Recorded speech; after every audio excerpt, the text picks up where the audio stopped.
UAP, unidentified anomalous phenomenon.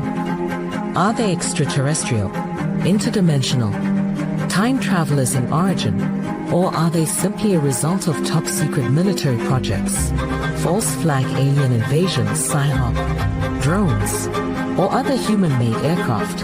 Join the discussion now on UAP Crossfire.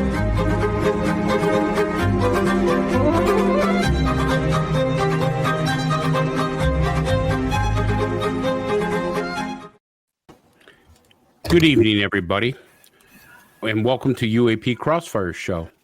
Before I introduce my co-hosts on the show, I'd like to tell you a little bit about the show tonight.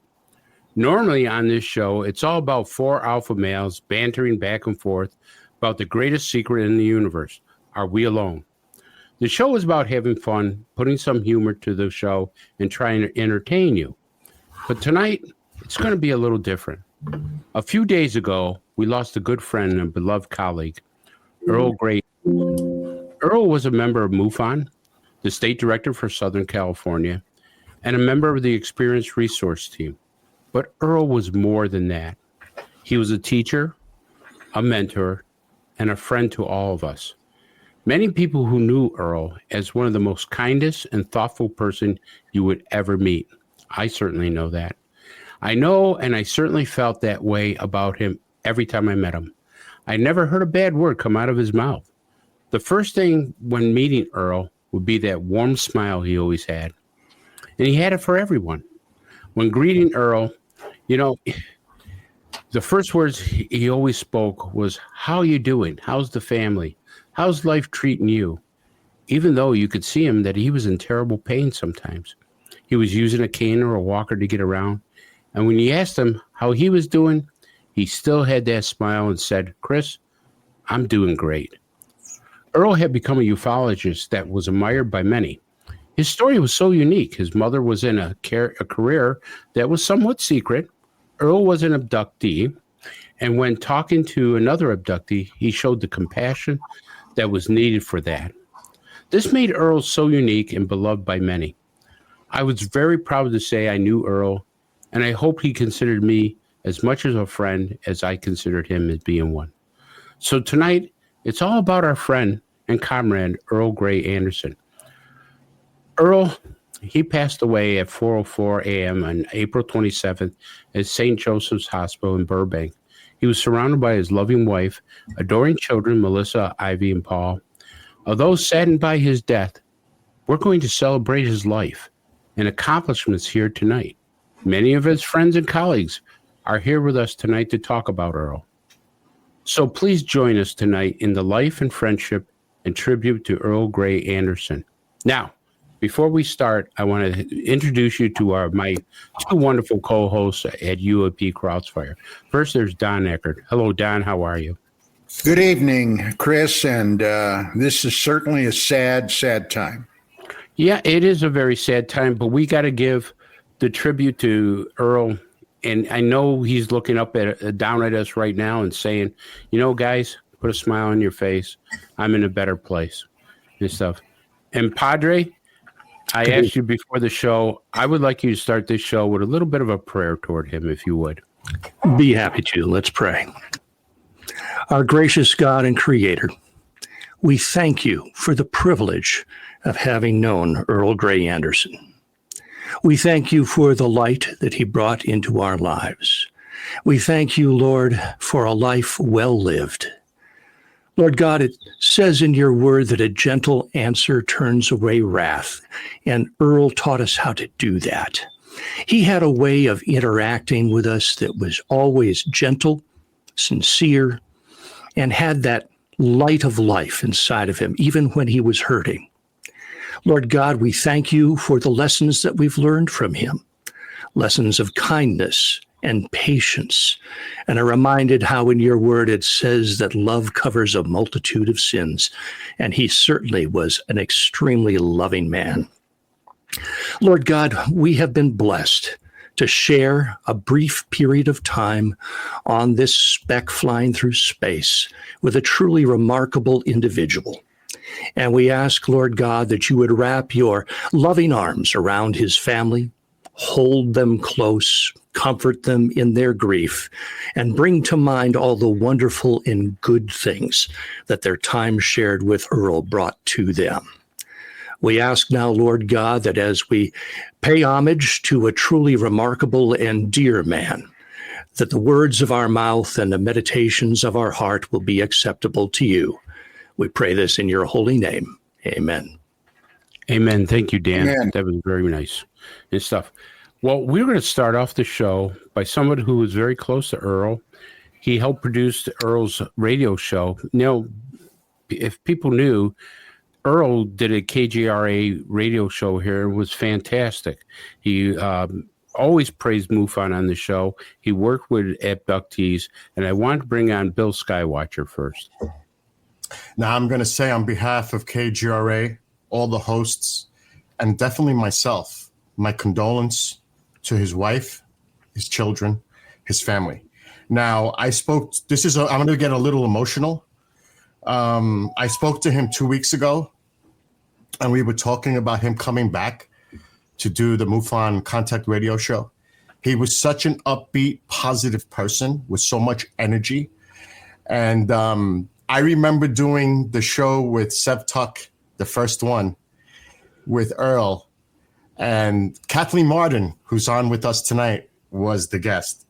And they admired her so much, the both of them. And I got to know Earl over time, and it's so true. As soon as he would show up before the show, we would do the show, he always had that smile, the Earl Grey smile, always. Always. And had such a great sense of humor. And when because he was a very knowledgeable person, obviously with his background in MUFON. He could talk, and he was so articulate, so specific on anything he was discussing. And the one thing that we had a connection with, that's why I'm wearing this cap, is music, because he was a Led Zeppelin fan. And I don't know if Sev remembers this, but sometimes before the show, we would pre-record the show, I would get on the drums and start playing a Led Zeppelin song. He was like, Bill, rock on! He'd get all excited. But he was a great person, great character. I think all of us loved him, and I will miss him, but he definitely left an impact on myself. He left his impact on the show, MUFON Contact Radio, and of course with all those he touched, met, the conferences he did, the symposiums. Just what an incredible person, and it's an honor to have known him, and I will never forget him, because he'll always be part of me right here and here and here. So without me breaking down, I do want to play something special. And I want to thank Sev for providing this to me earlier today. And I'm going to play that right now.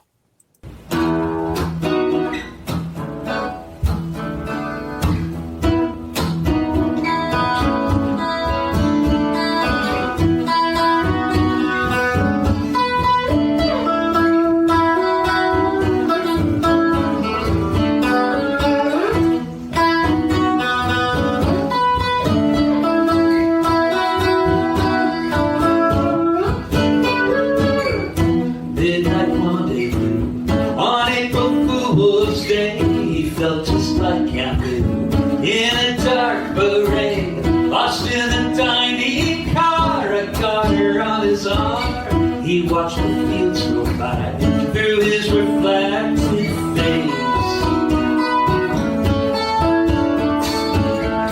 Waiter brought him cherries on a silver tray. He watched her party slip, hiking up her leg. He's eyeing up her thighs. She's rolling back her eyes. They slip into that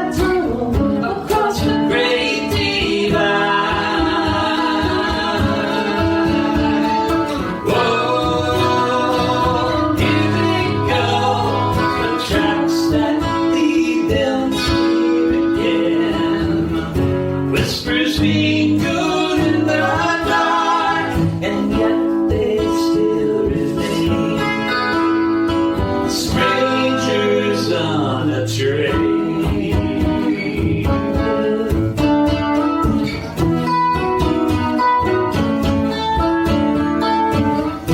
Passions like gold in the engine room. The tinder box is full. Outside the tilting moon is spinning down again. She takes his cooling hand and leads him to the light at the tunnel's end.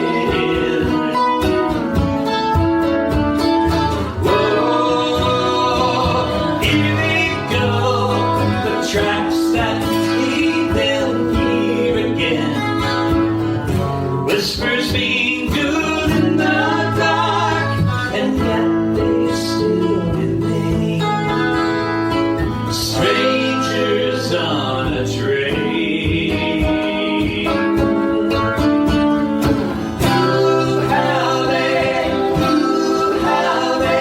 See how they run through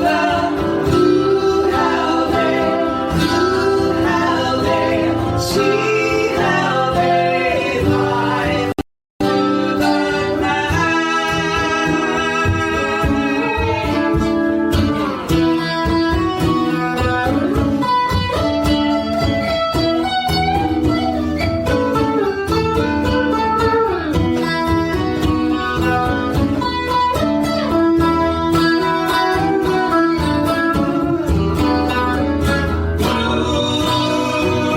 Here they go, the tracks that lead them here again. Whispers being good in the dark, and yet they still remain strangers on a train.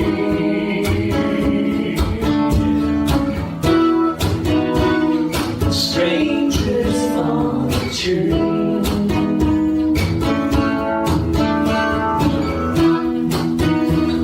Strangers on a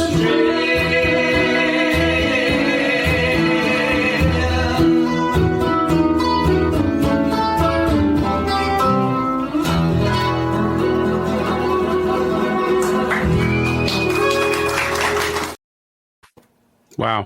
That's That doesn't touch you. What That a doesn't touch you. what a musician, right? He was a fantastic musician. He was a fantastic person. Absolutely. Well, gentlemen, You know? all those that are going to be here tonight, thank you.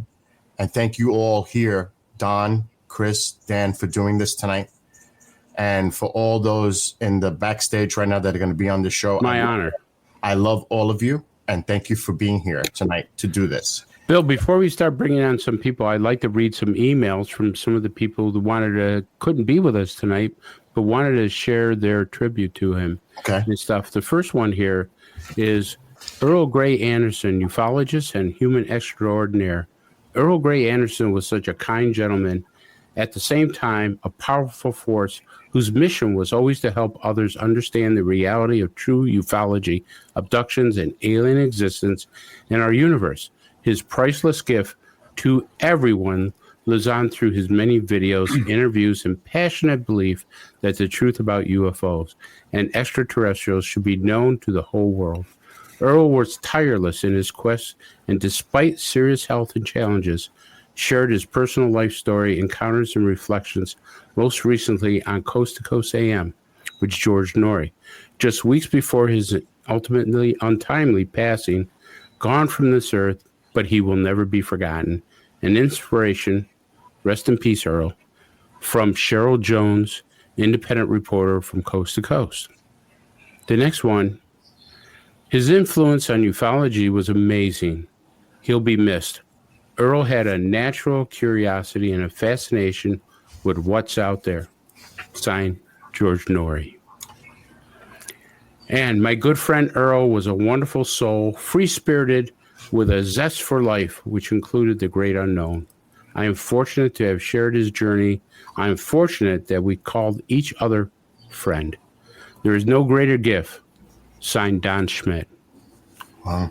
And the last one, you could tell everybody that I said hello, and for Earl, was a great guy. He was a great investigator and a great friend, not only to me, but the entire community May he rest in peace, Jimmy Church, and stuff. And there's many more, and we'll get to them later. But right now, I think, Bill, we should bring on some of our great guests that are going to say a little something about. Before we do that, and I'm going to step out so everybody else can join. Well, why don't we play the message from Dave McDonald? Good idea. Go ahead. All right, so I'm going to hit that now, but everyone have a great show, and thank you again, all of you. Hello, my name's Dave McDonald. I'm the executive director of MUFON. As all of you know, MUFON is the oldest and the largest UFO investigating agency, literally in the world. And we recently lost one of ours that's very dear to us. That would be Earl Grey Anderson. I've known him for years, and he was always upbeat. He was, friendly, always had a smile on his face, and he would do the best he could do to help you out if you ever needed it. I talked to him, I believe it was the day after, if not the day he got out of the hospital. He called, and he said, Dave, I'm doing good. He said, I'm weak and I'm a bit sore, but I'm going to start the chemo treatments, and by golly, we're going to lick this. So we went on from there. And then it was just scant days later, he got hit with a heart attack and then a coma, and then he went home. And it's very saddening. And I want to offer my condolences to his family and loved ones, and the condolences from the entire MUFON organization. We loved him. He was great. And we're sorry for your loss. But on the other hand, there's no more pain. The body's not hurting anymore. He's become one with the universe, right where he belongs. And he's surrounded by the intense light of the universe. Nothing but good shall come to him. Nothing but good shall go from him. We're going to miss him. Godspeed, Earl Grey Anderson. Godspeed. Thank you for listening to me. Thank you, Dave McDonald, for that kind word and such a kind feeling of Earl Grey Anderson. Before we bring on Don, I know you probably didn't have much contact with Earl because he was with MUFON and stuff, but in your years of ufology, and I know this, and I'm sure you'll agree with me, Earl was one of those guys that just kept putting great information out there for other ufologists to follow. Well, I became involved professionally in the field in 1988. My wife, Vicki, was the publisher and executive editor of UFO Magazine. When I came on board, I became the director of research. Now, as you can imagine, over the many years, we were dealing with every conceivable facet in the UFO field. But there was one aspect to it that I got to tell you, just definitely I was afraid of doing damage to the people coming to me talking about what they believe to be their abduction experiences.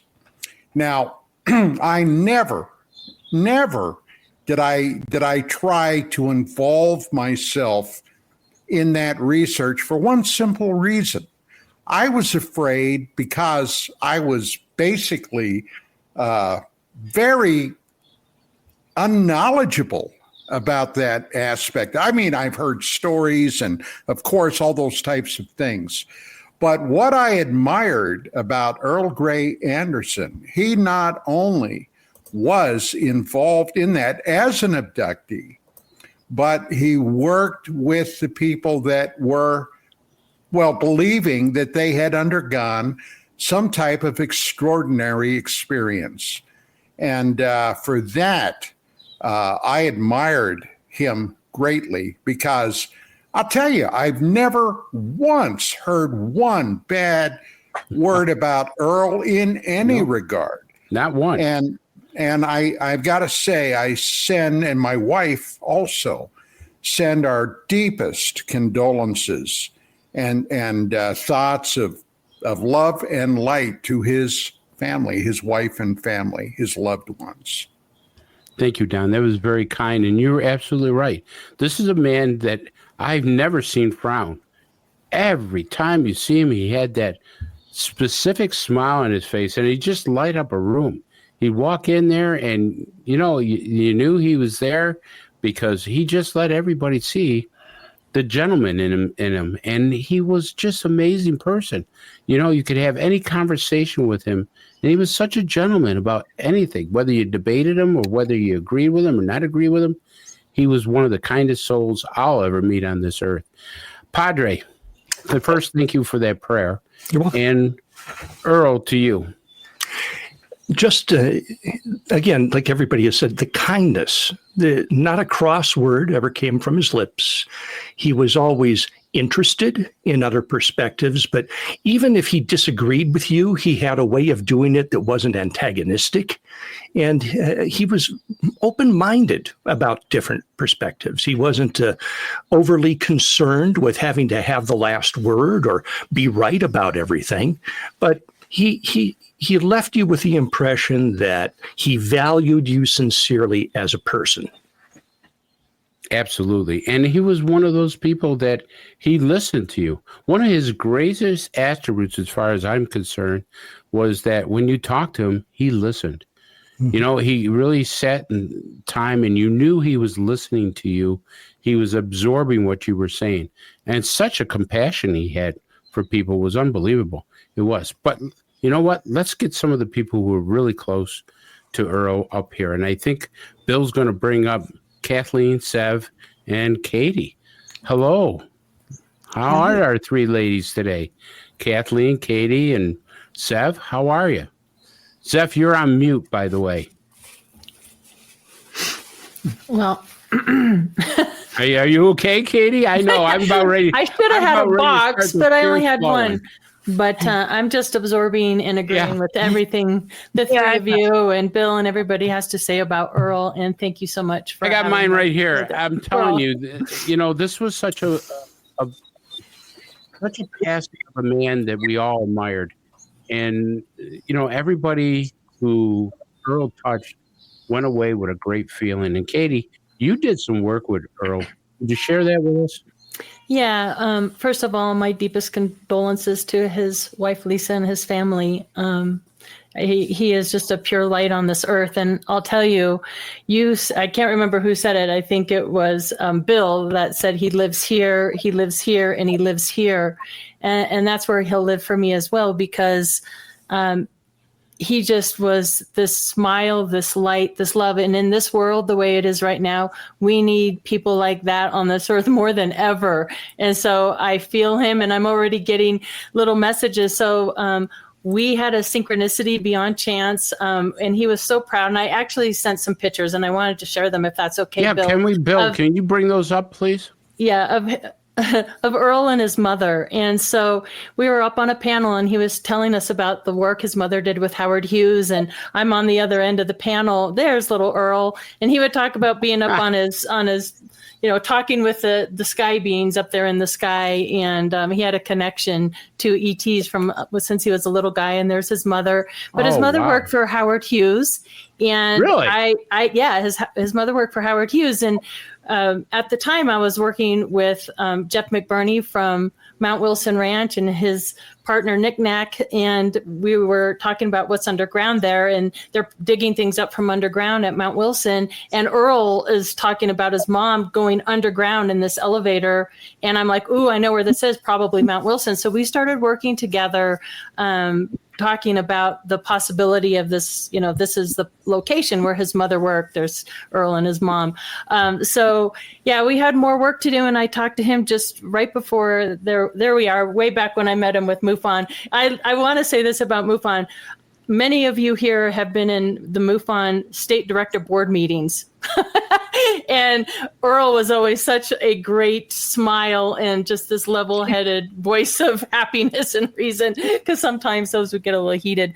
But yeah, Earl and I were doing some work with Mount Wilson Ranch and trying to uncover, just exactly where his mom was working with Howard Hughes and that. We had so much more work to do. But I just want to say this, just in the last few days, I'll pull up my nightly YouTube, watching all my friends on their podcasts, and all of a sudden I'm getting Bob Bigelow kind of connections to the Mount Wilson clues. And I'm always saying, Earl, I'm picking up your hints. So I think he's already given me some hints to continue our work. He might have all the answers we've been seeking. I know. So everybody pay attention, because Earl's going to be dropping us the clues, I think. So everything I do from here on out when it comes to Mount Wilson, and that is going to be in honor of Earl and the work we were doing to find these secrets out. Well, I hope he's sitting down with some people right now saying, okay, I've waited this long.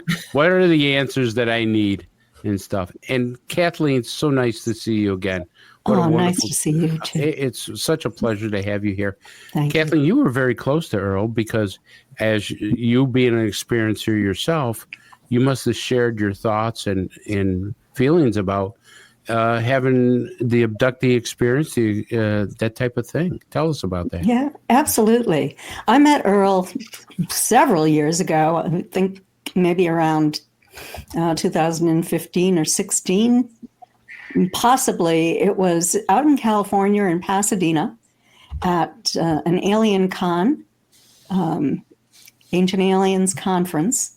And he came up to me and asked me if I'd like to eat lunch with him. And so I said, yes, let's do that. And I'd never met him before. And he sat down with me, and I just immediately felt that love, that compassion, that upbeat mood of his that, just extends out everywhere. It's almost like a glow he had around him. Absolutely. One of the kindest, gentlest, most respectful individuals that I have ever met in my life. And over lunch, he told me about his mother. He told me about his experience, a strange experience that happened in his bedroom with his wife when he was attempting to call in ETs, and they did come. And wow. That experience in general and how it kind of freaked him out a little bit. And so as we talked, he said to me, I'm a Peter Robbins kind of person. If you know Peter, he's very upbeat too. Right. Kind of like Earl. And Peter's a good friend of mine. So I said to Earl, do you think you would like to speak with experiencers on a non-judgmental basis, just to reach out to people to help them? Because just by telling that story to someone who is not going to judge you can be so healing. And he said yes. And so he joined the team, and we were so delighted to have him. And we had many, many conversations. And he always used to say, oh, Kathleen Marden is my mentor. And then one time I said to him, what do you mean I'm your mentor? When did I mentor you? And he was just like, all the time. I read all your books. We used to talk with one another, so I guess that was it. Our monthly meetings that George Medich was running. George is here just below me. Yes. And there was so much. And Earl was so instrumental in the ERT. He learned so quickly and just had that love, that compassion to be able to make people feel better about what happened to them if they were frightened, and to help them maybe find a support group online if there wasn't one near them, or to find a hypnotherapist or a psychotherapist who uses EMDR therapy or hypnotherapy. So he was just an all-around fantastic guy, an Energizer bunny. When I wrote about him, I said that it just is kind of shocking to lose a younger friend. I didn't realize he was only 2 years younger than I am. He seemed like he was at least 15 years younger to me. It's because of his level of energy and activity. He was so upbeat. And my condolences to Lisa and his children. We had a lot of conversations when Earl was diagnosed with bone cancer, and then on as he found out that it had metastasized. And then when he became very ill, I knew that the family wanted privacy, so I didn't make contact with them. Sure. Sev filled me in. She had contact with them. And very few people knew this, Kathleen, but he was a registered nurse. Yes, so he was. On the outside, he was also compassionate with people because, in my family, I'm the only cop in the family. Everybody else are nurses and doctors and stuff. I would never be able to make it through medical school, but he was so compassionate outside the realm of UFOs and abductions and experiences, because he did that and he enjoyed it and he enjoyed working with people. And the wonderful thing about Earl that I always saw is that he truly felt your feelings. He absorbed it. He was an empath. You could feel like an energy coming off of him when you were talking about a problem or something, and he would absolutely make you walk away feeling like this guy really listened and I feel better about it. Yes, he had that quality, and it's just a rare quality among individuals on our planet, and he was one of the brightest shining people that I ever met. And, also, he was someone who would never say no. Exactly. I couldn't believe it. I read that he'd done 900 investigations for the Mutual UFO Network. Yeah. And then he was to the 1,000. director. Yeah. It's unbelievable how much work he actually put in during the end of his nursing days and then after he left nursing as well. So I'm going to miss him so much, but I'm hoping he'll come for a visit. And so at night when I meditate, I think about him and wonder if he'll be coming to say hello. Well, if he does, please let us know. And stuff. Okay. I appreciate that. But Sev, you were very close to Earl too. And you being also an experiencer, all three of you were such experiencers to have that knowledge and everything that the three of you did. Tell us about that, Sev. Well, thank you. First, let's all say hi to Lisa because she's watching, Earl's beautiful wife. Hi, Lisa. Hi, Lisa. Very, very appreciative and grateful for everyone who's doing these tributes and writing in and sharing their beautiful stories and their love for Earl. It means a lot to her. I met Earl about 5 years ago when I entered MUFON, and we went on to co-host a show together, Contact Radio.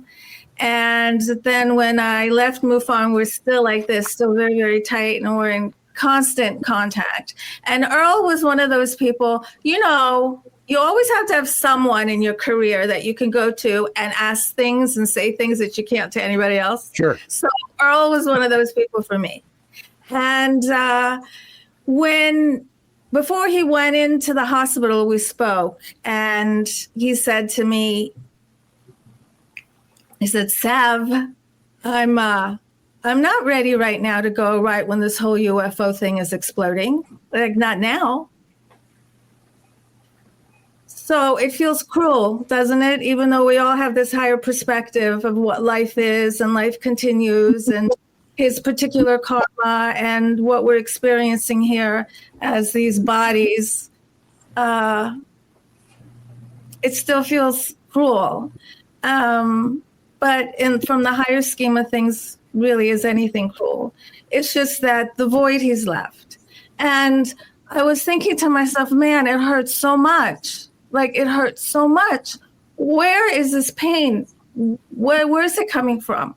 And what I realized was, it was how Earl made me feel. He was unconditionally supportive, always there. And every time you talked to him, you knew that he was loving you.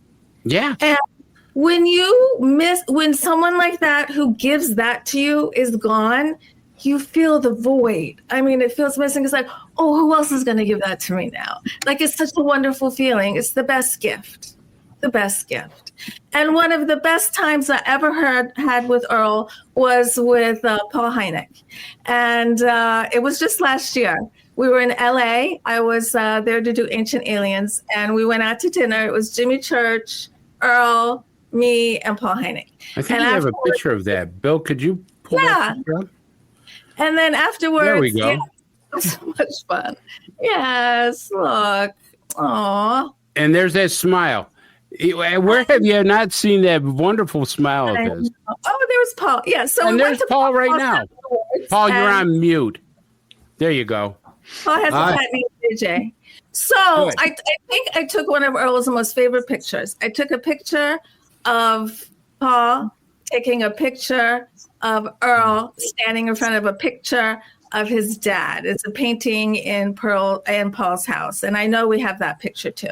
And if you know Earl, you know that J. Allen Hynek was so important to him. And he admired him so much. I think there's a picture. Yes, there's a picture of him with your father's portrait there, Paul, and stuff. And he often talked about your father a lot, Paul. Yeah, and thank you for having me here. It's an honor to be with my friends, all commemorating our dear friend Earl. And that was a lovely evening, Sev. Earl, like I've heard other people say, Irv was always up. And he was smiling like a kid in a candy store that night. And we had some nice adventures. But because he is such a loving family man, he called Lisa during the night to ask her permission. And we had a wonderful evening. And Earl, he just lit up the room. And I remember he did so many kind things. He took some pictures of my father that were in black and white, and Earl Grey tripified them with all kinds of psychedelic colors. They became kind of digital heirlooms for our family. He had a way of taking things that you did and just making them even more special. I was so happy and honored to participate in the class he was teaching at Otis College of Art and Design on folklore. Right. And he was teaching UFOs in a class about folklore at a design school. I mean, who does that? Earl. Only Earl. Only Earl. And one of the things is he was one of the first college professors to actually teach ufology in a college. You know, I mean, he broke new ground by doing that. Yeah, and he had, and I think folklore was a really interesting lens for people to view ufology. And Earl just had, as people have said, such a wealth of knowledge, but also a nice way to relate it to people. He wouldn't overwhelm you with details or assume you knew all sorts of the lore. He could bring anybody in. And I think people thought that if this guy believes this, and he seems very sane, then maybe I can too. I think he probably widened the tent quite a bit. Paul, if you could pick one moment in time that you remember about Earl, what would that be? Can I cheat and pick two? Two. Go ahead. One was at the premiere party for the TV show Project Blue Book. Earl and Lisa were there, and it was a wonderful evening, and Earl took all kinds of pictures. And the other night is when Sev and Earl came over here. It really was, as Sev said, I think a beautiful night. And we had a very nice dinner. And it was such a great way to end a really wonderful day. Oh, that's fantastic. And so, well, like I do, I'd like to bring on George now. Now, George, you are the head of the Experience Resource Team now.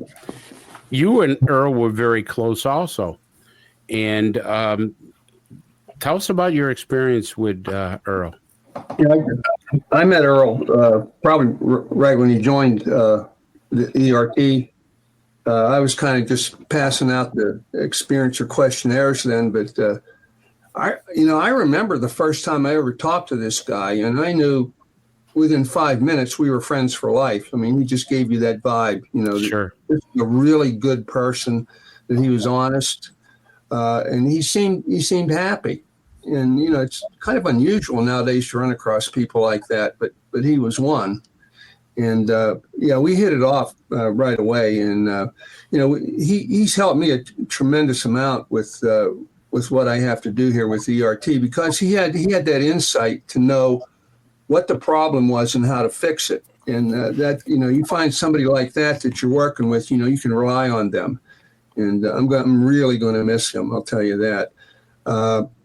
Back in March, we were talking, and he told me his left hip was starting to hurt. Now, he was in a car wreck, he said, about 11 years ago, which ended up with him having a total hip on his left side.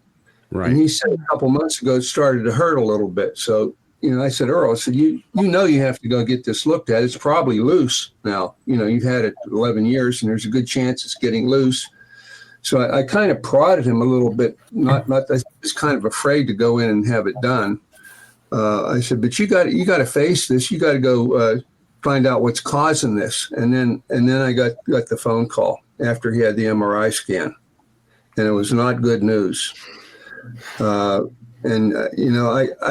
kind of left him alone because I didn't want to bug him, about all this stuff, and I knew he was about to go through a big test here with all the stuff he had to go through. But, he just leaves an indelible impression on you once you meet him. I don't know of anybody, I can't say this about many people, but I don't think anybody didn't like Earl. There's very few people in my life that I can say that about, but Earl was one of them. He didn't have a bad bone in his body. He's just a great guy. Great guy, yeah, and he's left a gigantic hole in our organization. It's going to be tough to fill that spot. But good for Earl. He probably has answers to the questions we've been thinking about for years. He probably has them now. So, Earl, if you got the answers, maybe you could pass them on to us. Yeah, give Sev a call. Give Sev or Katie or Kathleen a call, because I'm dying to find out myself and see what they go on. But, I mean, you were right, George. I mean, 5 minutes talking to this guy, you just said, hey, this is a great guy. It didn't matter what you were talking about. And he was such a gentleman about everything. Whether you debated him, whether you just talked to him or whatever, always a gentleman. He's never, ever, fallen out of that scope or role. Yeah, one fault, though, I think he had a real hard time saying no to people. Yeah. That probably stressed him out a little bit, but he was just that kind of guy. He was always looking for something to do to help somebody. That's just the way he was. Geez, I remember when he was on Katie's show, we had so much fun. I had these two little aliens, Jerry and Jenna, and he was dying to go grab his alien. Look at my alien that I got here and stuff. And I mean, part of the show was talking about alien dolls and figures and everything else. We had such a good time talking about it. But I mean, he was very quick-witted. I mean, he didn't have a dry sense of humor. He had a great sense of humor that you just enjoyed, because you put something out there and you go, oh, how's this guy going to take it? And he took everything so well, and he came back with something that was just as good.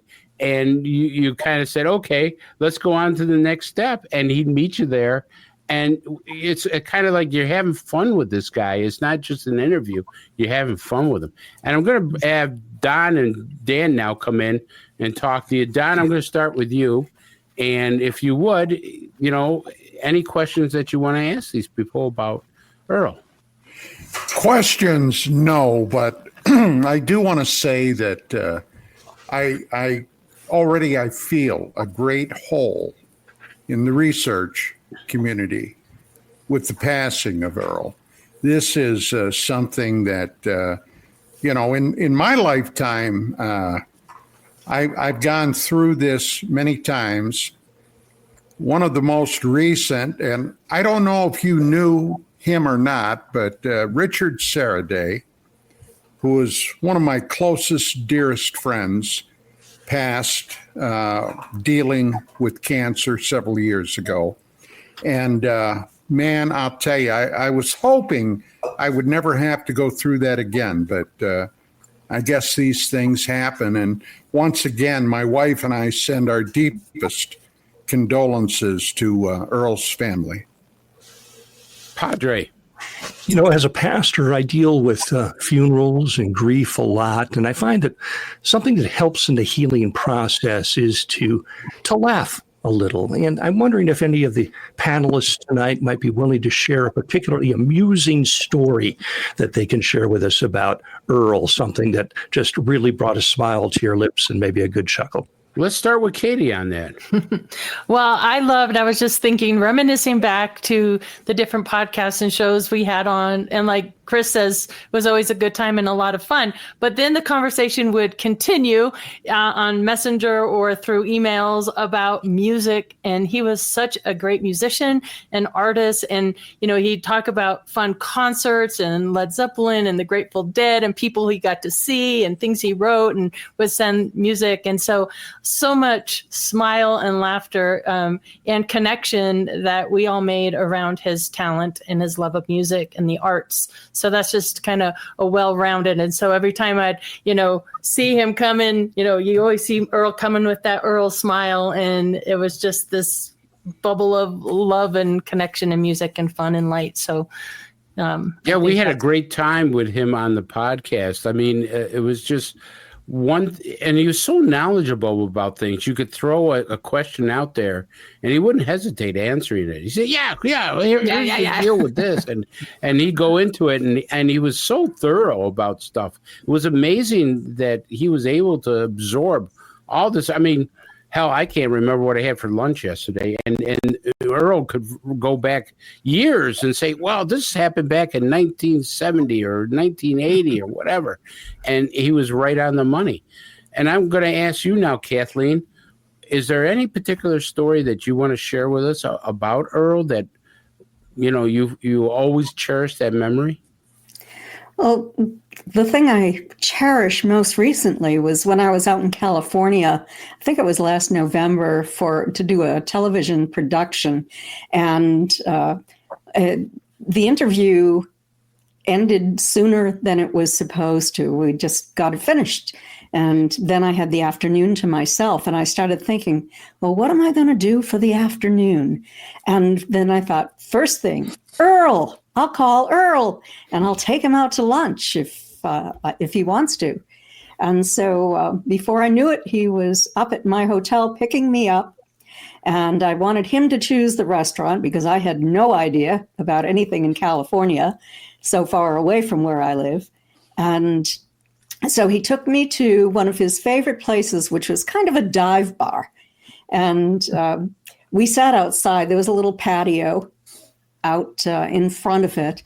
And so we went up to the counter, and, they had like burgers and things like that. I think we both ordered a burger and some chips or something. And he had a beer and I had a glass of wine. And we just spent the afternoon just talking and laughing and gossiping,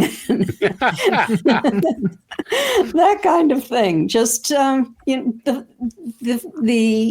first opportunity just to sit down with him alone without any members of the UFO community around, and just to have heart-to-heart talks. And another one, which, I mean, it probably isn't funny, but when he called me and told me about his bone cancer and the possibility that he might not be around for much longer, I was just saying to him, well, there are better places to be than here right now. And he said, but Kathy, I'm writing a book. I haven't finished my book. I have Lisa, I have my kids. I have so much going on. I just can't leave. And so we had a good laugh over that, actually. So those are my two stories. Amazing. Even though he was in pain and he saw such terrible things happening to his body, he put a smile on your face. Yeah, that's a very certain type of person that can do that. A genuinely good person that can say, hey, you know what? I know there's a bad thing happening to me, but I'm not going to bring everybody down with me. Right. That's amazing, Kathleen. Yes. Thank you for sharing that. Mm-hmm. Before I get to Sev, and I do want to get to you, Sev, I want to introduce Martin, who's on the screen, and Dan. Martin, you knew Earl, and you interviewed him, I believe. Am I correct on that? Oh, yeah, a few times. It's kind of funny. When I remember seeing Earl's on Facebook, a couple of really interesting posts, back in about 2013. And I said, who is this T guy anyway? I thought Earl T, Earl Grey. Oh, that Earl Grey T. No, it's Earl Grey Anderson. And anyway, I was a little confused, but who is this guy? Anyway, I interviewed him. It was a great interview, but I have to tell you, I just listened to last September when I interviewed him. And the first thing I said to him is what you're all saying is about. I said, you always have that wonderful smile. But I want to tell you something. I was the MC at the MUFON last year out in Texas. And so I had kind of an inside and was dealing with people. And I got to tell you, everyone loved Earl. Everyone loved Earl. He had like this Elvis type of presence about him, where he just, like someone here earlier said, he lit up the room. That's what he did. I could just feel it around him. And then when he was hanging out, like people wanted to be around him. They gathered around him. If he wanted to be a cult leader, he sure could have been, Yeah, absolutely. He was one of those people that you wanted to hang around him because he had such interesting stories. And some of the amazing stories he was telling me, I was really shocked when he was telling about his mom, as much as he could tell me, that his mom was, a career nurse that worked in a secret underground base. Yeah. And my mouth dropped. I go, what? And he goes, my mom was a nurse and she worked in a secret underground base. And, I'm an abductee and here's what happened. And, this portal opened up in our room and these aliens came out. And I guess he's had multiple abductions. Am I correct on that, Martin? I didn't get into the abductions that much with him in any of our conversations, but I have heard that, just from, what you all have said, because he didn't really talk about that too much. He did talk quite a bit about his mother and about the underground base. And, I do believe he mentioned something about beings of some sort. But can you enlighten us about that part that he did? Because I'm sure that's a fascinating story about his mom and the underground bases and stuff.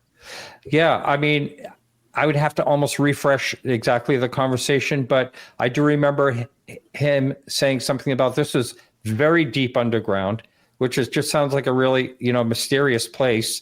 And I remember him saying that it took his mother a long time to get there and to get back or something like that. But, it sure would be nice to know more details about that. But yeah, it was very fascinating. I wish he did. Now, Dan, thank you for being on the show here. Sure. Celebrate Earl, a great man that he was. Tell us a little bit about yourself and your experience with Earl. Sure. Here's my high-tech notes about Earl. Okay, I can't read them, but okay. This is Dan Harari's. Paul, this is my AI information. These are all blurbs I want to tell you guys about Earl. All right, my name is Dan Harari. 2 years ago, I created the Hollywood Disclosure Alliance with my friend Stephen Bassett. And hopefully you know what that is. Sev is a member, Kathy's a member, Paul's a member, Katie's a member. And that Earl was one of the very first people. It was me, Stephen Bassett, Paul Hynek, and we invited Earl on to the board very, very quickly. So I only knew Earl for 2 years. Okay, exactly 2 years. And I'm going to read my little blurbs on my yellow stickies here. Oh, there you go. Very nice. Thank you for showing that, because I don't know how to do that. I met Earl at Alien Con 2023. In fact, Paul, I met you there too. I shook your hand. 2 years ago, I met Earl at Alien Con 2023. I had a booth for my book called After They Came. It had just been published. And down the aisle from my booth was the MUFON booth. And there was Earl and Ron James. I knew neither of those men at all. I did not know them at all. I took my book, copy of my book, to each of those men. I handed one to Ron James. He gave me his card. I handed one to Earl. I said, hi, my name is Dan. I wrote this book. I'd like to give it to you. You guys, Earl's face lit up. For my dopey book, right? I'm a total stranger in life. He never heard of me. He never saw me. He didn't know who the hell I was. He lit up. This is for me, right? I'm like, yeah. He goes, thanks. And then I said to him, and he reminded me of this 1 year later, because I forgot I said this to him. I looked at him. I saw the glow, the angelic glow that was Earl Grey Anderson, the magical powers of Earl. And I said, Earl, you don't know this yet. You and I are going to be very good friends. I said that to Earl when I met him, the second I met him, and I didn't remember saying that to him. I give him my book, right? A week later, Earl calls me on the phone. Dan, I just read your book. It's one of the greatest books I've ever read in my life. And he read to me his review, which is on my website. I'm not going to do that now, but he read me a review of my book, how much he loved it. And I started to practically cry on the phone. I said, Earl, you liked it that much? Dan is one of the best books I've ever read. Now, I was so touched. I said, Earl, thank you, my brother. And then he said, you're welcome, my brother Dan. And from the week I met Earl to the day he died, we called each other brother. We always called every time, hey, brother Earl, hey, brother Dan, every single time. We always called each other brother. That's one thing. After my book came out in April 2 years ago, and after he liked it, he invited me to speak at his MUFON SoCal, one of his meetings. It was summer 2023. And Paul, you may have been there, but Paul's spoken there as well. I said, you want me to speak for your group? I was so honored. This is the first time in my life, in my entire life, I spoke publicly about my UFO experiences, about the fact that my father reverse engineered UFOs for the Army, which I had just found out, and my book. He invited me to speak. My first public speaking ever in my life about UFOs was at Earl's little meeting in West Hills. And after that, he was so delightful. And my daughter came to that meeting, my daughter Anjali, who some of you know. It turns out Anjali studied graphics at Otis College of Design. And Earl, as you know, taught a class there. So when Earl and my daughter realized they had Otis in common, my daughter and Earl became friends. How about that? My daughter and Earl became friends. Every time I ever saw or spoke to Earl, how's Anjali? Dan, how's Anjali? I mean, that's a mensch. That's the Jewish word is called mensch. If ever there was a mensch, it was Earl. He'd always ask you about your families, always. A couple other things. Don't cut me off because these are really intense, all of these. A few hours after Earl died, a friend of mine texted me. Her name is Jamie Voss Love. She texted me. She's an HDA member. She said, Dan, I just heard Earl Grey Anderson died. I said, yes. She said, you're not going to believe this. I just saw a car pass me on the highway. The license plate was ERLGRY. This is the day Earl died. This is like 3 hours after Earl died. She saw ERLGRY on a license plate. Okay, so there's that. Okay. Paul, remind me, it was on Sunday, this past a few days ago, we had an HDA meeting here in LA. It was the ladies of the HDA. We had 5 brilliant experiencers talking about their experiences at a meeting. We had about 70 people there. It was very well attended. It was a few hours after Earl passed. So me and Paul and Steve Bassett and Ron James, I mean, we were a mess. We were a mess. I was the host. It was very hard for me. I almost started crying when I announced, I said, Earl passed today, and people gasped in the audience. But it was either Paul, it was either you or Stephen Bassett who called Earl Grey Anderson a warrior of the truth. I don't, Paul, if it was either you or Steve Bassett, one of you called Earl a warrior of the truth. Isn't that lovely? Mm-hmm. Isn't that a wonderful phrase? I wrote Earl's obituary I have a new website called thewowsignal.news, thewowsignal.news. It's a news website for global ufologists. I launched it in March. Well, when I heard Earl died, I'm a writer and I'm a publicist. I wrote Earl's obit. I wrote his obit. It's there. And I cried when I wrote it. And Lisa, I ran it past his wife, Lisa, and Lisa said it was okay. And what did I want to say about that? Oh, let me just read this. This is the quote I put in Earl's obituary from me. We lost a giant with Earl's passing. He had the biggest heart in the world and was loyal and loving to his core. Our Southern California UFO community mourns his loss deeply. He was a leader and a colleague, a renowned researcher, and an important voice on this topic.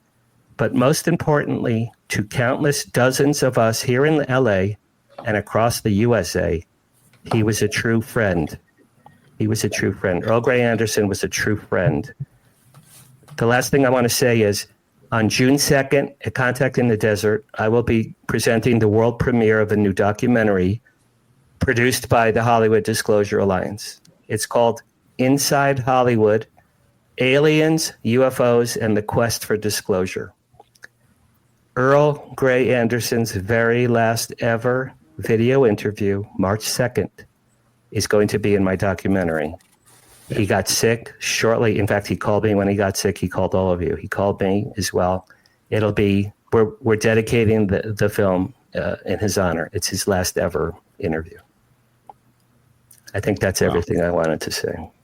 Dan, thank you so much. That's very heartwarming. Thank you, man. I appreciate that.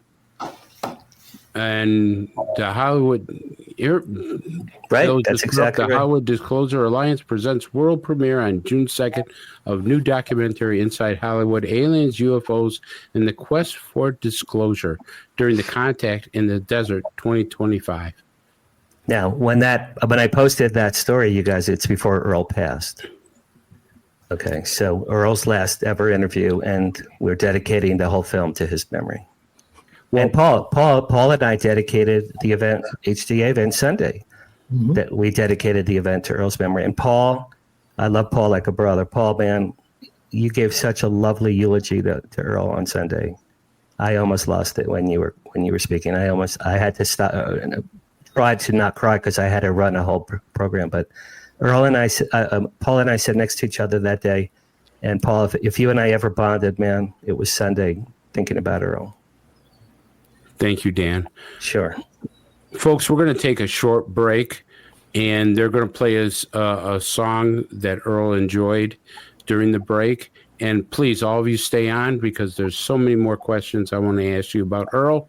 And also I want to ask you about things that you think Earl progressed into your lives and the ufology state. So stay tuned. We'll be right back.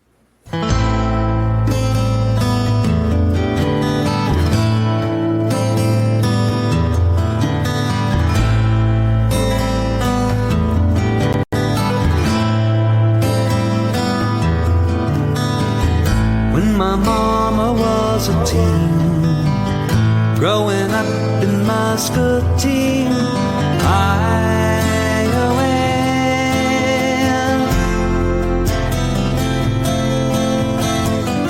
Dancing by the banks of the Big Muddy in Iowa.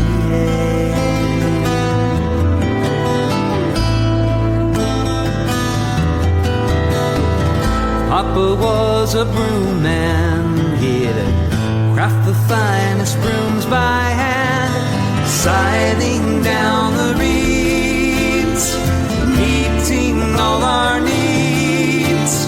And in this way we slept through the Great Depression in Iowa.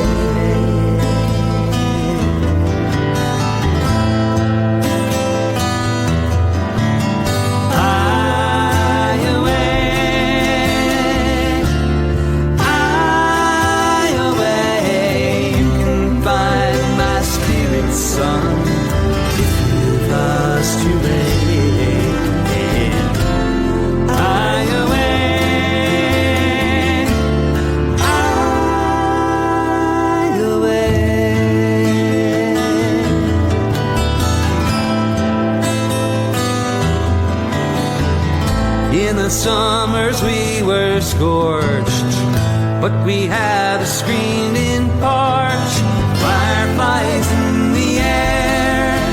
We left our pillows there and fell asleep to Uncle Albie's mandolin.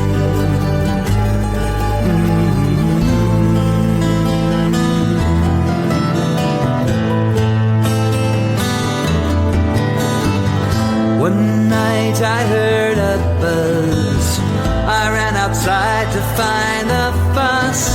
I saw a sphere of sparks fading in the dark, and ran across the fields to chase ball lightning.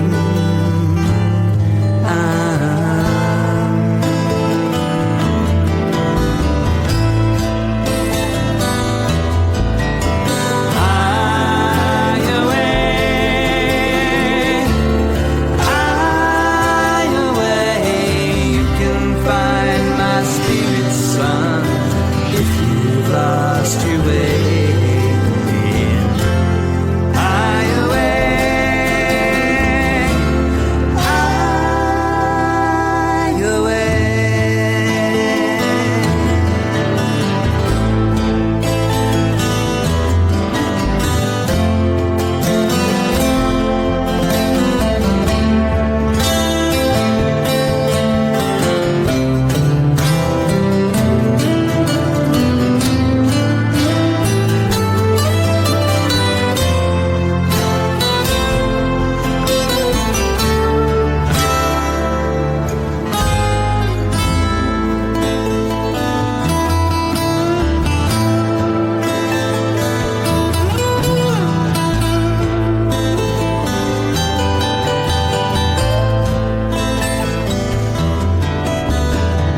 Papa passed in 53.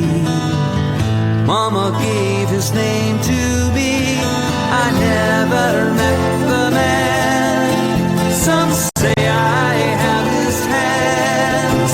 At times I've worked the land.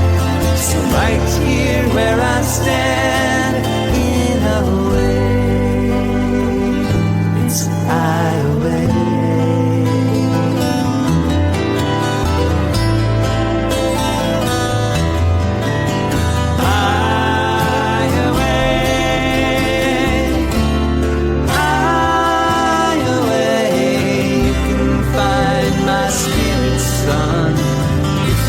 Lost your way.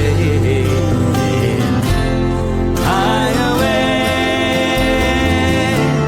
high away. High away, high away.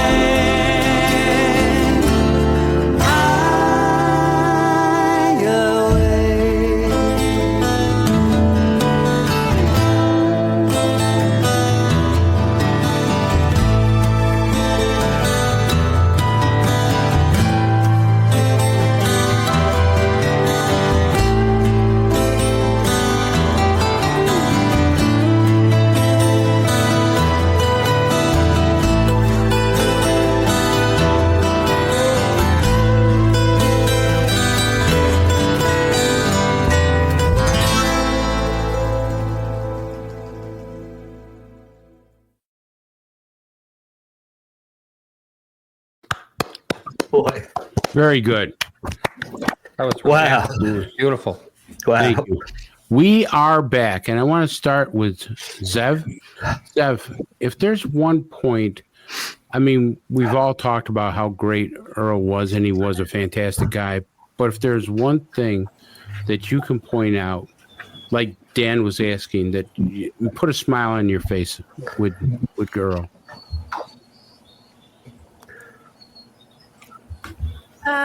There were a couple of things. One thing was I help experiencers too. I'm an experiencer advocate, as many of us are here. But the effort and the time that Earl put in with experiencers Lisa was telling me that he would spend all day just talking to experiencers, making sure that he returned their emails, making sure he gave them the attention that they needed. And he loved it so much, and he derived so much pleasure from that, and he gave so much pleasure.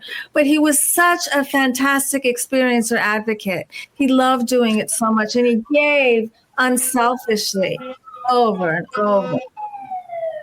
And that's amazing part, because it's not an easy job. Not everybody can do it. And I want to go to Kathleen now. Kathleen, you've worked with experiencers all over the world. You've written books. You're probably a superstar when it comes to the abductee experience. How hard is it to talk to abductees? Because he had a special talent that he could put these people at ease, but not everybody could do it. I mean, tell us a little bit how you go about to put an abductee at ease.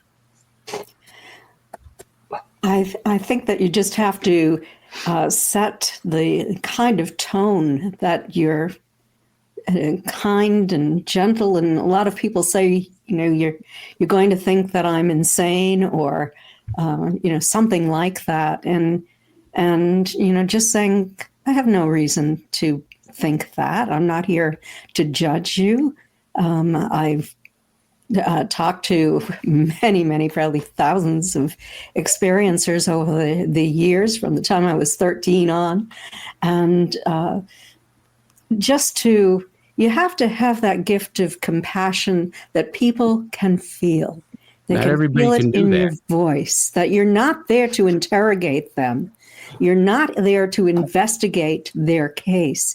You're there just as a friend, just as someone who's going to listen and not judge. And I really can't put a finger on what that is, but I just know that when Earl or when I would talk with experiencers, they would go away feeling so much better than they had. And I really don't know, because I never had a script. I just let people talk. And if I had a question, I'd ask, do you mind if I interject, if I ask you a question, or do you want to just go on and I'll write these down and I can ask my questions at the end. But it was really a casual, friendly kind of conversation, just to accept and make other people feel valued and appreciated. Yeah, and that's wonderful. And, the problem is nowadays that people want to do that type of work, Kathleen, but they just don't have the personality. I think it takes a special personality to do that. And if you wanted to put in a textbook of somebody who had that personality, that was Earl. And Absolutely. George, you have to, I'm sure you agree with me that Earl was probably one of the finest resource people that you had. And what were some of the things that you thought were special about Earl?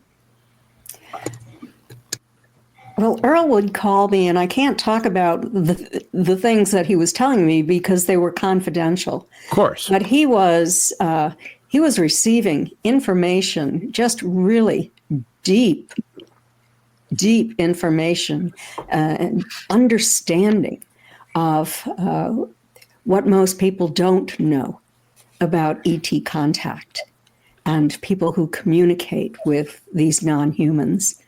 And boy, I really appreciated that. We shared that kind of relationship where we could discuss things that wouldn't go beyond our own lips to anyone else. That's the biggest thing too, George. I want to bring George in on this. George, the confidentiality to this is so great because you can really hurt somebody. Am I correct on that? Yep, that's a keystone of our whole organization. If we didn't have the confidence that people would have their confidentiality when they were done talking to us, we wouldn't be in business.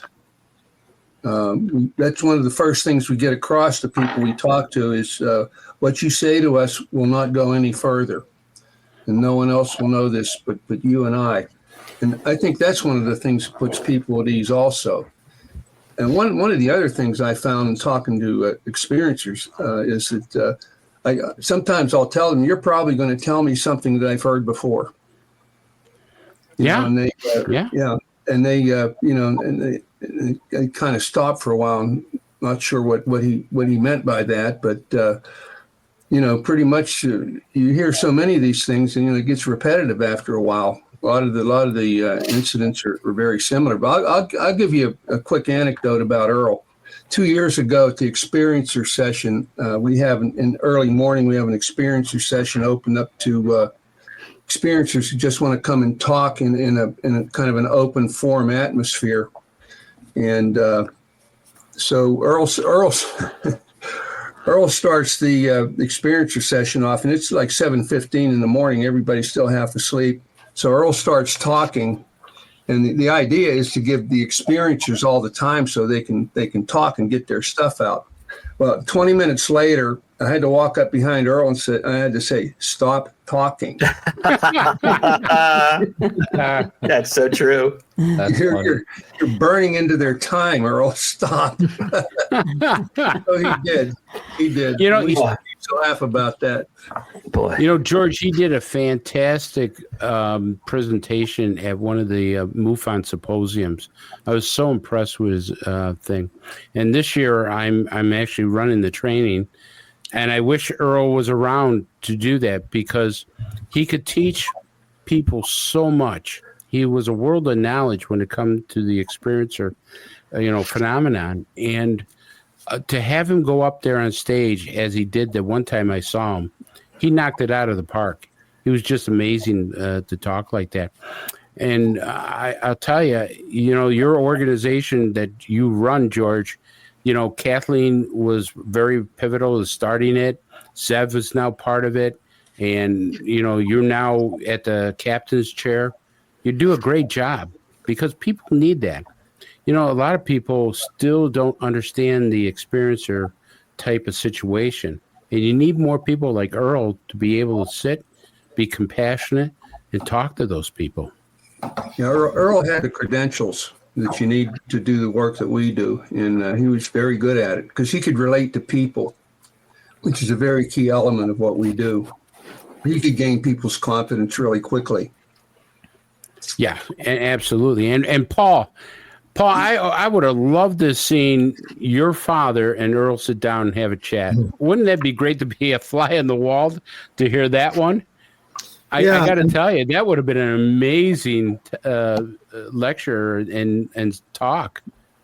Yeah, I think Kathleen and Earl had that same trait that my father did of just the sympathy. Well, not sympathy, but understanding. And for Kathleen, more empathy.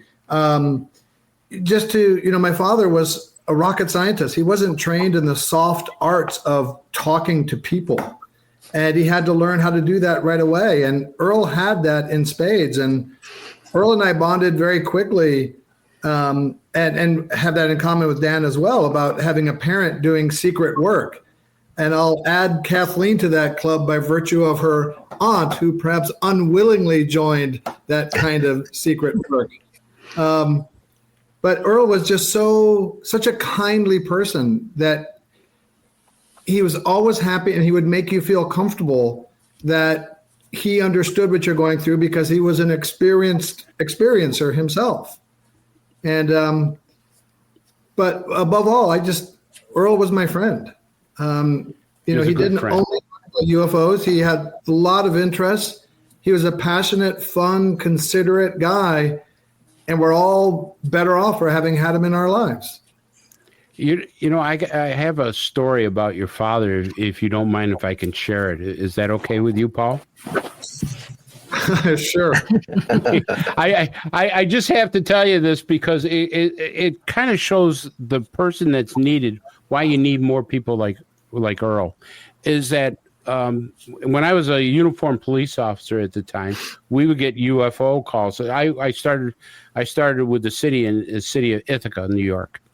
And there was a lot of UFO calls in Tompkins County, city of Ithaca. I mean, like every other day is almost like a Martian invasion. It was getting crazy. And my captain every time we get a UFO call, of course, patrol guys are there to go, yeah, right, okay, there's a flying saucer, yeah, whoopee, kind of a deal. Okay, who's the crackpot out there? And that's how we talk, being naive and stupid at the time, but that's what we were. But our captain would get so mad at us. I can't understand, why is this guy getting mad over a UFO call? Come to find out, my captain was interviewed by your father.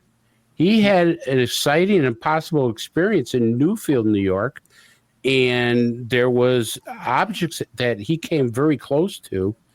And your father actually went to Ithaca and did a whole investigation on that. And I was shocked. And I didn't know about it. My captain passed away. And as I was researching ufology, I stumbled upon this report that your father had done about going to Newfield, New York, and doing this incredible sighting.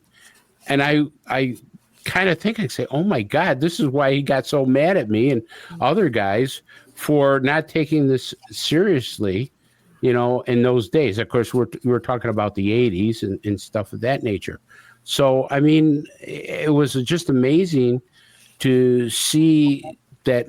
And the captain was always telling us that you have to be very compassionate about this, not realizing that he was part of it.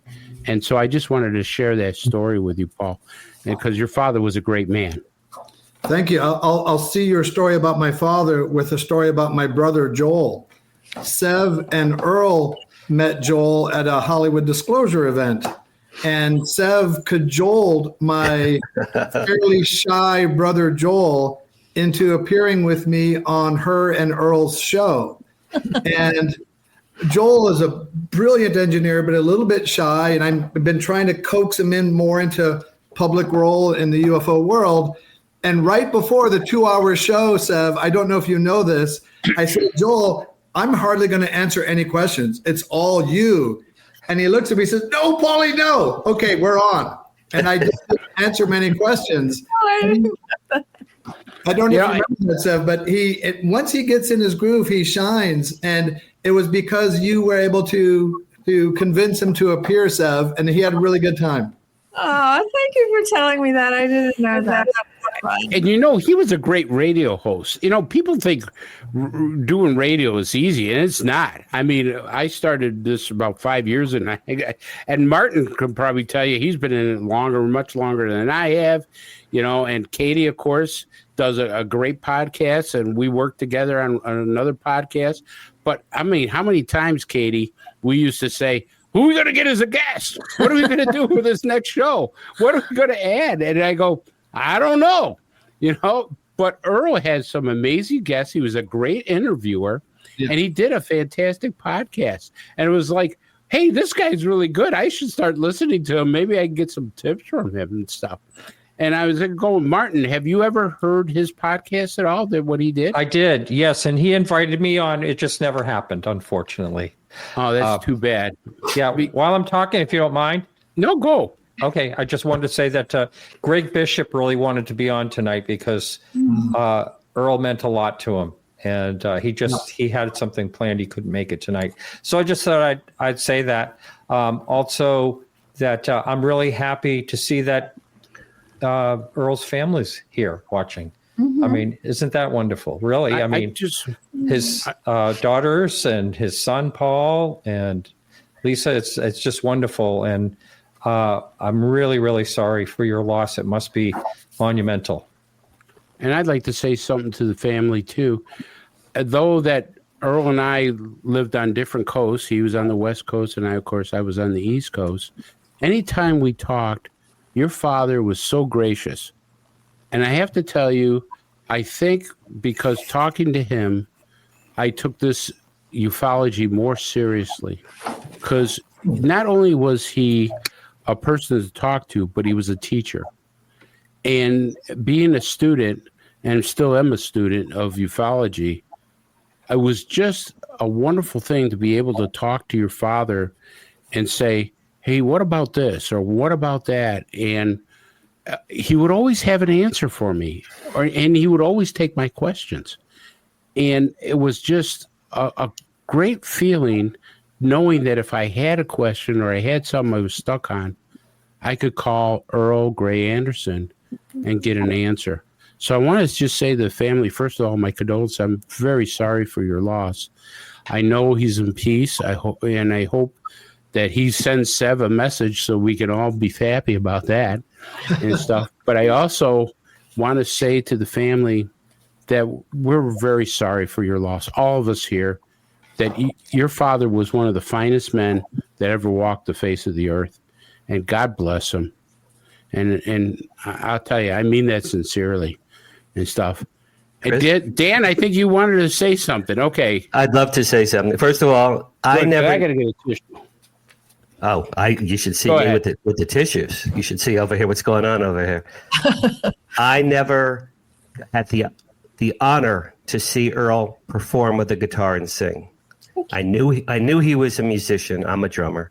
So we talked about, yes, we both loved the band, yes.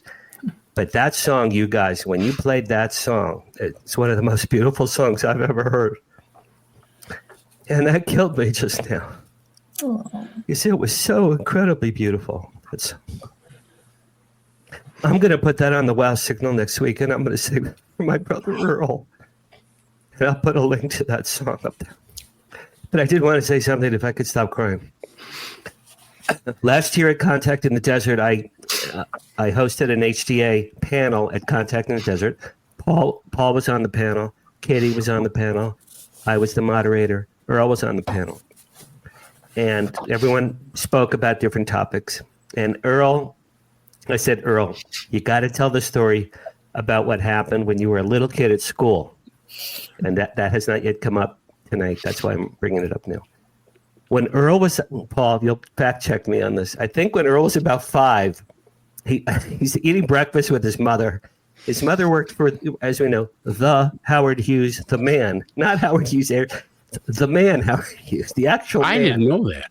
She worked for the man, the person, Howard Hughes. She knew all the top secret stuff, his mom. One day his mom is talking to Earl about extraterrestrials and the fact that they exist in real life. Okay, and I think the story, Earl's eating cereal or something. He's 5. The mom takes Earl to school. Now the mom in the car goes, Earl, now whatever you do, don't tell anyone what I just told you. It's top secret. Mommy will go to jail. Mommy will go to jail. You can't tell anyone. Okay, Mommy. Okay. So this is the story Earl told at that panel. Earl goes to school. A few hours later, the mom gets a call. You have to come to the school. Urgent. It's an emergency. You have to come. She probably figured Earl broke his arm in gym or something, right? She gets there. They said, whatever the mom's name was, your son is going around school telling people that aliens are real. And how dare he say such a ridiculous, stupid thing? What kind of parent are you? And we can't have Earl telling those kinds of stories in our school. In our school. So the mom had to take Earl home early from school. And the mom goes, Earl, I told you, Mommy could go to jail. Mommy could go to, you can't ever do that ever again. So I think that's one of the all-time great stories. God bless Earl. I love that story. Dan, that's a wonderful story, and thank you for sharing that. We have some video clips I'd like to play for you guys that are some of our friends that are from MUFON. Bill, could you play Shane 1, please?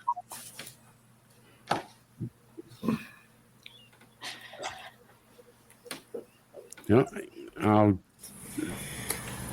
Well, I've just received the devastating news that Earl Grey had passed away. It's a shock. It really hurts. Our community has lost such a wonderful voice. Of course, my heart goes out to his wife, Lisa, and his children, and everybody who are friends with Earl. And that's a lot of people. One of the things you can say about Earl is the moment you meet him, you've got a fast friend just like that. And that's the way it worked for me. I first got in contact with Earl over Facebook when I began researching UFOs. This was between 2010 and 2015. And he was one of the people that kind of took me in under his wing, and he would confirm, my expressions of understanding or belief about the UAP UFO phenomena, and he'd either set me straight or confirm, what I felt on the matter. And it was really important for me to get that kind of feedback and have that kind of relationships with someone at that time. And it's directly led to my involvement with MUFON and UFOs over the years. And it's something I just so appreciated. But more than that, Earl and I got to meet on multiple occasions at various symposiums and UFO conferences, Alien Con. And we hung out. His wife, Lisa, my wife, Donna, hit it off as well. And we would pal around at these conferences, and we had dinner and drinks, and it was all reflective of just the kind of person Earl was. He was so positive. He was friendly. He really knew how to talk to people, and I think many people made progress in ufology as a direct result of Earl. And so, I just want to say I'm so sad that he's gone. Cancer is a horrible thing. And, it took him quick, and that's what the shock was. But he was so positive right up to the very end. And so I just want to say that, we can recover from this, but we don't want to forget Earl. And for me, he was an inspiration. And, I'm going to apply myself in the things I learned from him. He was a stickler on details for UFO investigations, but again, his kindness is it. That if you looked up kindness in the dictionary, it'd have Earl's picture. It should, and that's my remembrance of him and my commitment to be a kind person and to treat others with the dignity and respect that he treated others. And again, Earl, wherever you are, I hope you're getting the answers that you want and need. And I look forward someday to seeing you again. Wow. Thank you, Shane, for that. Everything he said is exactly what we're saying here. He's a great light in this world and stuff. But one of the things about Earl, and I think all of us who've done UFO investigations, is how thorough you have to be. And Earl was one of those guys who was very thorough when it came to doing investigations, either if an experienced investigation or if it was a regular investigation, a sighting, whatever.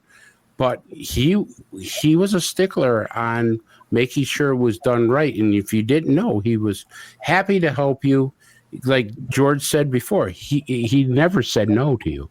Never said that. Now, Dan, I want to go back to you because, I've been taking up a lot of time. Is there any questions you want to have to our guests?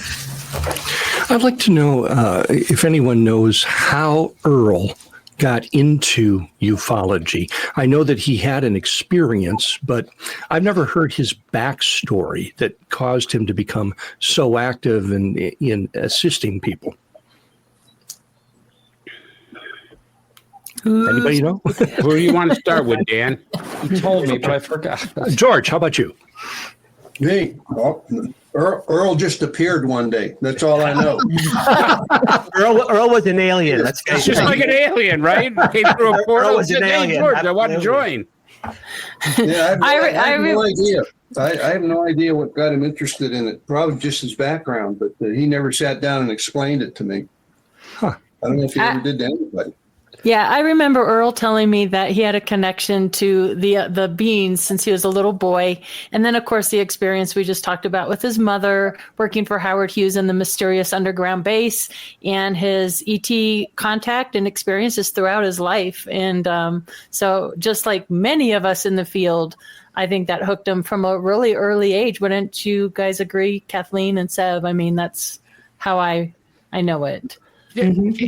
Katie, you were doing some projects with Earl. Can you tell us about that? Yeah, I'm sitting here through this wonderful honor to Earl and how he touched all of us so deeply. And I'm trying to put my finger on it.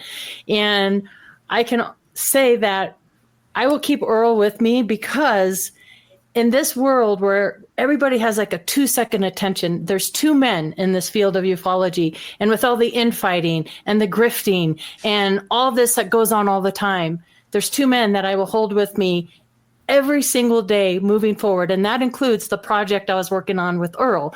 And I am going to dedicate anything I do with this underground base at Mount Wilson in Earl's honor. And he's going to be pushing me from the other side to continue the work. And I'm telling his family and his kids and his Lisa and his kids that I'm going to continue Earl's work and I'm going to dedicate it to him. And I will not give up now. I got a fire under my belly to get to the bottom of that. So look out.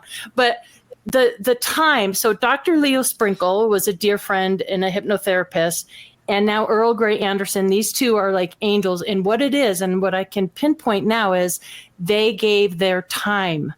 And in this crazy world we're in right now, there's nothing more valuable than people's time, their ear, their friendship, their empathy, their light, their love. And I will continue every day of my life to try and follow in their footsteps, Dr. Sprinkle and Earl Grey Anderson, the two angels that were so giving of their time.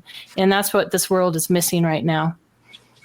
I think that anybody who's been involved in ufology for some time has their views evolve over time. You may, over the years, you may have had opinions change as to what they are. For the last year of his life, if any of you had interaction with him, did he put forth a changed opinion or idea as to who or what the NHI is? I think a little bit. I think him and I talked a lot about, people you can trust and people you can't trust, meaning like Black Access Projects, what's buried underground, what's being hidden. We have pictures from connecting both Dr. Leo Sprinkle and Earl Grey Anderson and his mom in Mount Wilson in the 80s. There are all these key players out there. And it's interesting. I just kind of made Jacques Vallée a little uncomfortable because I asked him, I'm like, we have photographs of Mount Wilson Ranch with, Bob Bigelow and Jacques Vallée. So Earl and I would talk about, these players that were out there and what were they doing and how put off and what's going on and what's the big secret. So Earl and I had some interesting conversations. And I think his mind was kind of, changed like many of us. The more we learn and the more we know, sometimes our opinions change. And so we had some really good conversations about how much of it is paranormal and actual ET and what was this other thing going on and what are they covering up and what happened to Howard Hughes in the end. So interesting conversations with that as well. Yeah. Well, didn't he have like a secret lab or something under his pool? Yeah, rumored. Yeah, for sure. Yeah. And I know his mom. What's that? I was going to say, I think Earl's mom, Earl told me that for many, many years towards the end of Howard Hughes's life, nobody saw him. Like, even if you worked one-on-one like Earl's mother did, you did not see and interact with Howard Hughes directly. But his mother did catch a glimpse of him turning, and she wasn't supposed to. And Earl told me about that story, like, but she did get to see Howard Hughes in that. So there's a lot of that secret keeping. And I don't know if that's part of what made Howard Hughes really kind of spiral down towards the end of his life there. What did he encounter? What did he witness? Yeah, they said he became very estranged, in his last years of his life, that he was living underneath a swimming pool. I'm not sure I want to do that, but I guess when you had that money. Yes, Dan, go ahead. I just remembered a story Earl told. I have a podcast called Live from Hollywood. It's Paranormal Tonight weekly. In fact, several of you people have already been on my show. Thank you. I interviewed Earl last year. Earl tells a story. Lisa and his kids. I'm going to butcher the facts here. I'm going to kill and butcher the facts. But Earl told the story on my podcast. When he was a little kid, he was in a very bad car accident. And I honestly, I don't remember the details, but I think the car went over an embankment and down a ways and crashed, and it was bad. And Earl said, and I'm getting chills right now, I'm getting the chills. Earl said some force of paranormal nature pulled Earl through. There was one open back window in the car. It pulled him through this window safely onto the ground. Had that not happened, he would have been crushed. There was like this, I think there was like a safe or some huge piece of equipment in the car or the van, and had this force of nature pulled him gently out of the window onto the ground, this thing would have slammed into him in the car and would have killed him. So I just remembered that just now. It was from a year ago. I hope his family can give me the details, but Earl was blessed. I mean, Earl had the connection without question. Man was blessed, and we were blessed by his friendship. But I just thought that was quite a story. It's a great story, Dan. I mean, if anybody's going to get angel wings, it's going to be Earl. Yes, and exactly. And that's what Martin, you were going to say something, and I wanted to let you finish your thought. Was there something you wanted to say?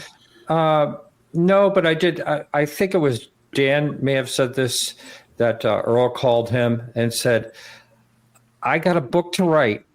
And I understand that feeling. I mean, we can all talk about empathy. We can all empathize that we all have so much we want to do. That's how I feel. Like I have too much to do. I can't die. And so I could just picture how Earl was feeling, because I have a feeling he felt the same way. Mm-hmm. And, we're all going to be there. But anyway, it just kind of struck me when you said that, Dan, because I got that right away. Like that would be my first reaction. I can't go. I got too much to go. I haven't been to Australia yet, all that stuff.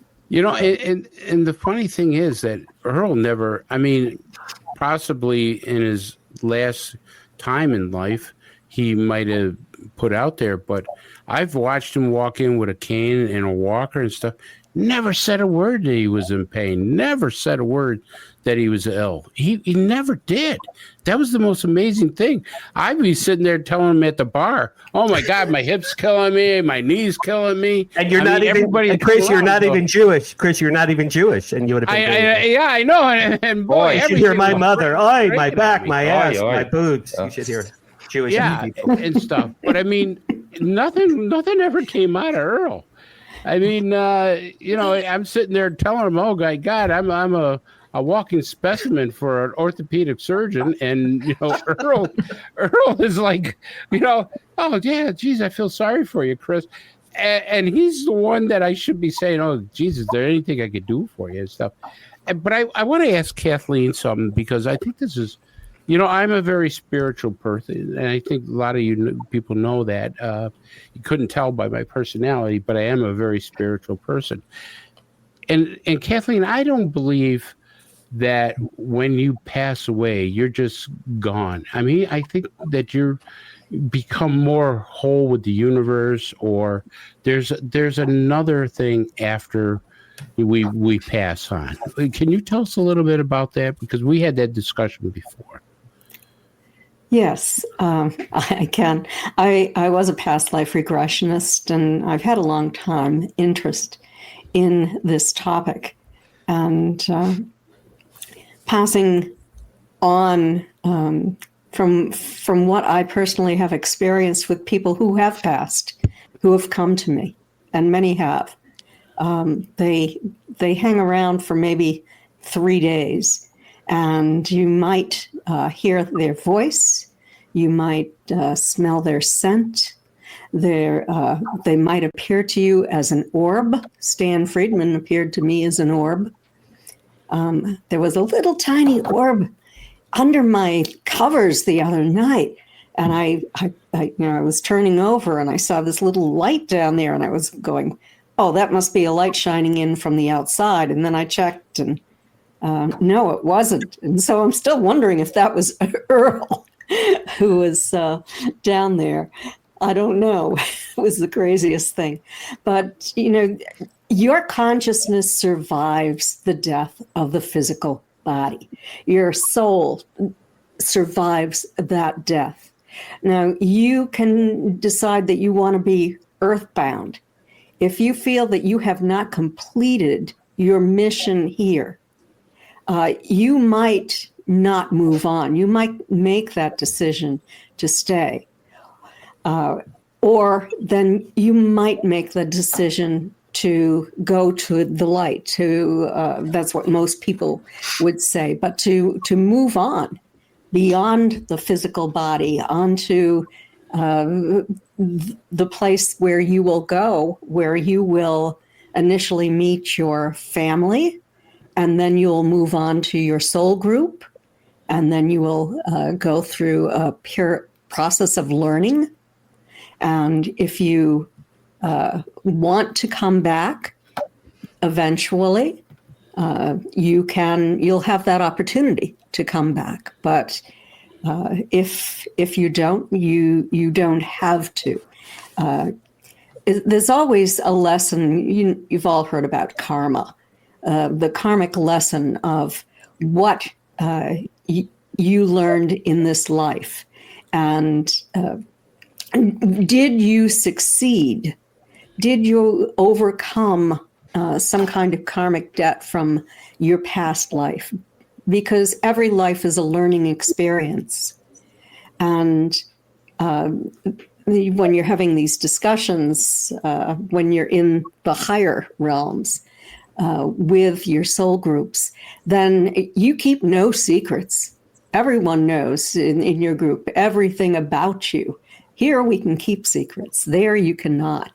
And so it's just a process of examining your life and what you did well, what you could do better, and whether eventually you want to come back to this planet to learn more. Because, this is a personal belief, but I believe that you can move on to higher realms, to higher dimensions, that you don't have to be stuck in this third dimensional realm where you have illness and you have war and the kinds of things that we suffer on this planet.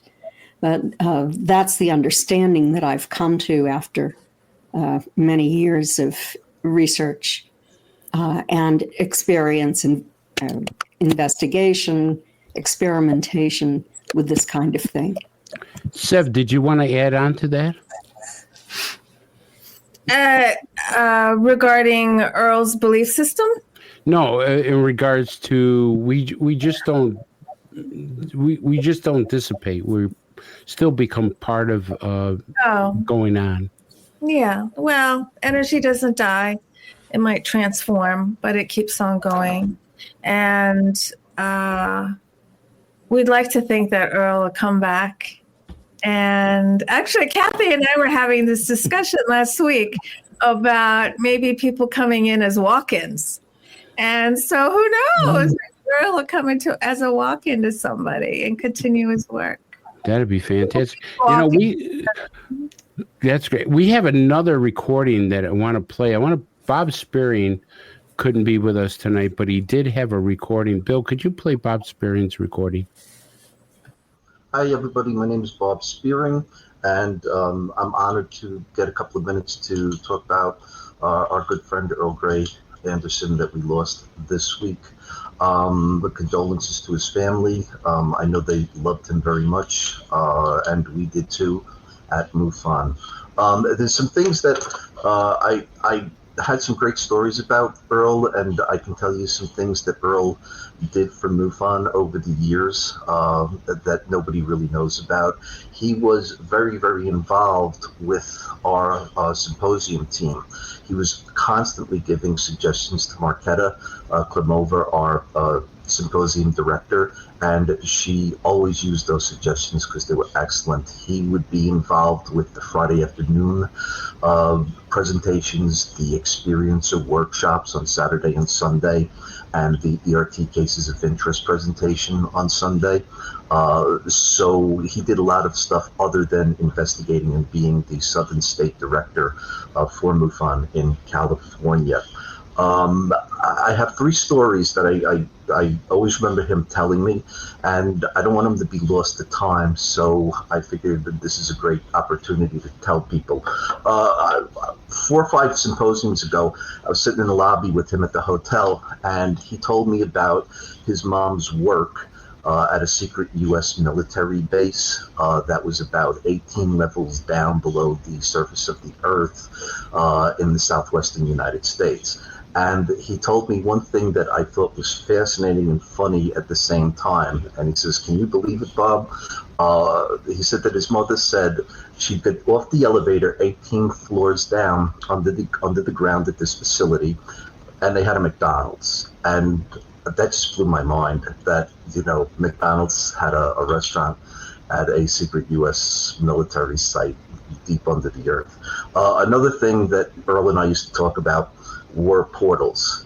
If anybody ever saw the Ancient Aliens episode all about MUFON, Earl had a segment where he gets to tell his abduction story, where the wall of his room began to open like a spiral galaxy, and these beings came through the wall. He was only able to give a snippet of the story in the MUFON episode, but it was a fascinating and terrifying story because he told me the whole story. And we used to go back and forth. I was into sky portals with the sky opening up and triangles coming out of the sky, and he was into bedroom portals where entities and machines, believe it or not, would come out of people's walls and abduct them or experiment on them. A fascinating but dark episode in his life. He was also a great guitar player, and I don't know how many people knew that, but the level of friendship that I had with him most was actually outside of the UFO arena. Earl and I grew up with 70s progressive rock, Pink Floyd, Genesis, Jethro Tull, Uriah Heep. And I don't think anybody knows this, but he was very, very, very good friends with the late bassist from the band Yes, Chris Squire. And Earl would tell me a lot of stories about what really goes on in the world of rock and roll based on his friendship with Chris Squire. So anyway, I just wanted to get those stories out about Earl because he was fascinating on so many levels. But the thing that people will remember Earl most for would be his character. Okay, when people are outpouring all of this love this week, it really shows you that in the long run he won't be remembered for necessarily what he did for the UFO community, but rather for the content of his character. He was a very kind and spiritual kind of fellow, and it always reminds me of the Beatle lyric from Abbey Road, in the end, the love you take is equal to the love you make. And Earl gave us all a lot of love, and I personally will miss him a lot. Wow, great Very words. Nice. Very nice. And stuff. Well, we're bringing down time, and I want to get this last video in before we have our closing statements. Bill, could you play Dave Scott? Earl Grey was somebody who was literally one of the nicest people you would ever meet in the UFO world. The one thing that I knew about Earl in the few years that I knew him about 7-8 years, was that he never had a bad word to say about anybody. It didn't matter whether you disagreed with him when it came to UFOs, UAP, whatever you want to call them, or if you were an experiencer who was just begging to try and find any sort of answer. He treated everybody with respect. I had the honor and privilege of interviewing Earl about 3 times on Spaced Out Radio. We talked a few more times on the phone privately, just in private UFO conversations. And the one thing that Earl was very good at was he was very good at giving honest, direct answers. You may not have liked it, you may not have agreed with it, but it was from his heart. And when he picked up the phone in order to say hello, and I would say, "Hey, it's Dave Scott," Earl would be like, "Dave, how you doing?" Like, it was all about asking about how the family is, how's life going, how's the radio show. It was just absolutely great. There's a reason why, if you look at any interview with Earl, that he's smiling and he's having a great time. He loved this subject. He loved UFOs. He loved experiencers. He loved being part of this community. It's what gave him oxygen to breathe. The sad part about it is that oxygen has run out.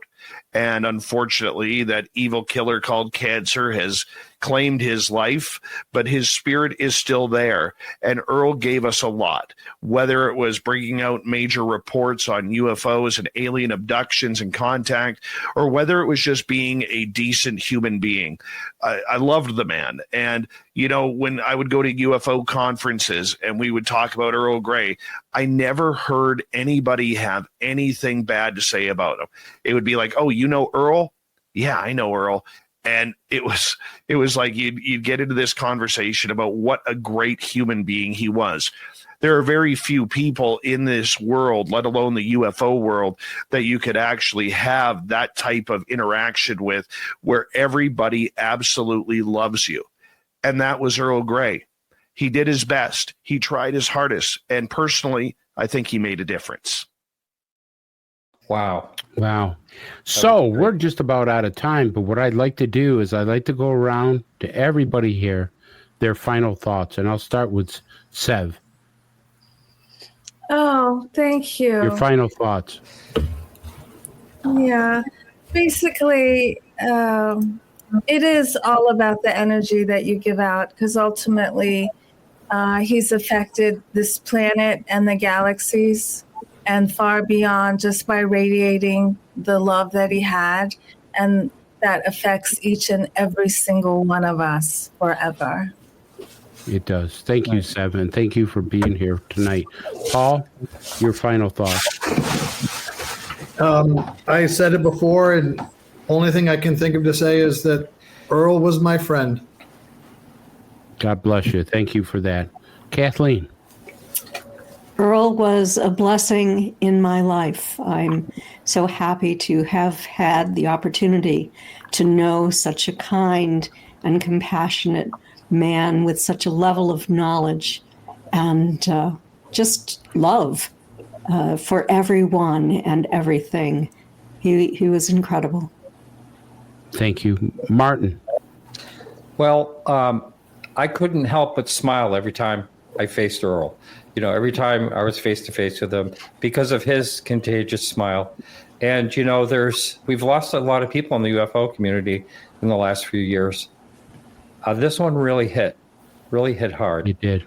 Like it can't be, you know, like there was hope when he first started talking about his daughter first posted about his cancer and like he wouldn't be on for a while, but it looks good. Or maybe he posted, I believe he did on Facebook, that maybe he'll be back. You know, it looks really good. And then all of a sudden, 4:40 in the morning, you know, his daughter posted that post, and it's like, oh, it was like it just ruined my day. You know, I mean, it was really sad. But thank you. You got it, and thank you for being here, Martin. Katie. I want to make a T-shirt with Earl's smile, because there's so many of us out there that just need to live like Earl. Be kind to others like Earl, and I'm going to take that with me every day. You know, there's so much that we all could just be kinder and happier and greet people with a smile. So as I walk through contact in the desert this year, I'm going to have Earl's energy hopefully around me and that bubble of just that light and love that he did. And I think if we all could do that and treat everybody like Earl did, this is a testimony to what he gave to all of us in his friendship. And that's huge.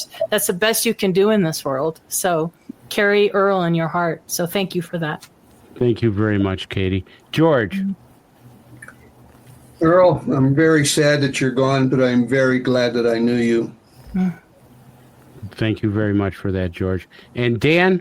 Yep. You can wrap it up. Sure. I became a student of ufology in 2007. It's when I joined MUFON, 2007. But I didn't get invited really into this world until exactly 2 years ago by three men, Stephen Bassett, my brother Paul Hynek, and Earl Grey Anderson. They invited me into this universe, and it has changed my life for the better in so many ways. I've had so many opportunities to make lovely friends. I love so many people that I've met in the last 2 years. But I only knew Earl for 2 years. And I saw him in the 2 years. I saw him at countless MUFON meetings, Hollywood Disclosure Alliance meetings, and at Contact in the Desert. We always hugged. We had drinks together. We had meals together. I didn't know him perhaps as well as Paul or Katie or Sev or Kathleen. But in my brief 2 years, This man, he enriched my life. He enriched the lives of all of his friends. And I loved Earl, and I wish his family love and peace. And he made all of our lives a better place. Thank you, Dan, for those heartwarming words. I'm actually getting a little emotional. Anyways, Padre. I think that Katie has a very valid suggestion. Get some T-shirts made and put Earl's picture on it and simply live like Earl. What better way to carry forth his memory? And people would come up and say, who's Earl? And then we can tell them about Earl. I could do that through the HDA, actually. I could do that in HDA. We have a merchandise section now. I could do that. We could all be Earlies. Earlies. Hey, I like that, you early? Paul. Live like we Earl. can be Earlies. That's a great idea, Paul. Well, I want to play one last video, and then I'll have my closing remarks. Bill, could you play Heidi Hollis's recording? Hi, I'm Heidi Hollis, and I wanted to give my kindest condolences to the family and friends and anybody who's ever been enlightened or laughed at a joke that our friend Earl Grey dished out to the world. I was fortunate enough to be greeted by him and became fast chatting and talking on the phone friends, and actually got to join him on Alien Disclosure Files, the TV series, and he's just been such a joy to know. And I think if everybody in this field of ufology or even the paranormal sciences kept that kind of joy and enthusiasm and knowledge, I think we'd get a lot further in this field. I have not come across many people like Earl, and he will be dearly missed. And I think a lot of people will grow having had him in the world, and I just wish him and his family peace and tranquility and the best during this very difficult time. But no, he was loved, seriously loved. And what a blessing to have had him for as long as we did. Wow. All great. Anyways, stuff. I just want to say my closing remarks. First of all, to the family, we're very sorry for your loss. As you can see, Earl was loved by all of us here.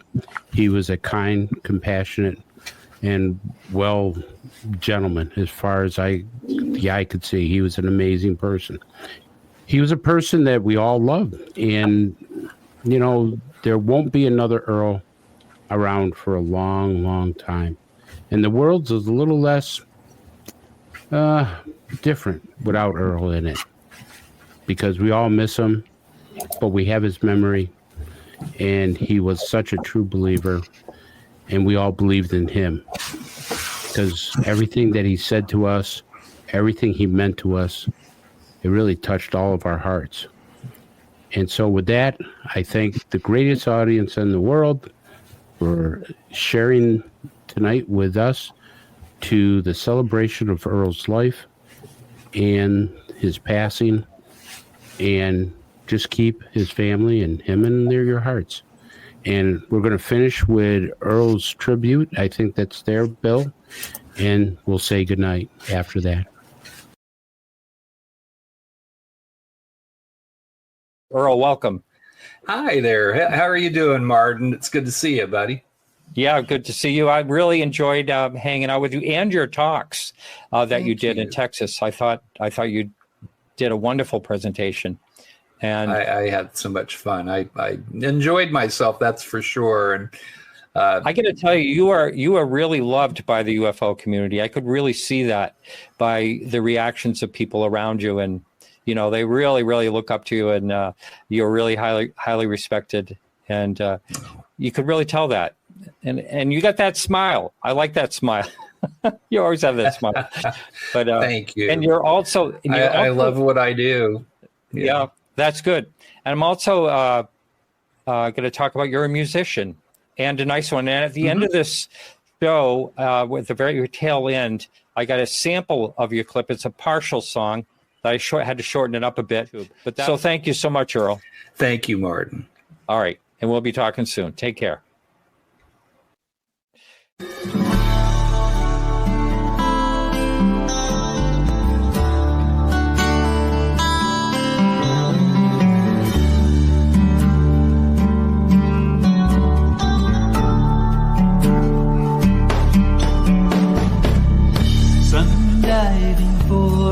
dream.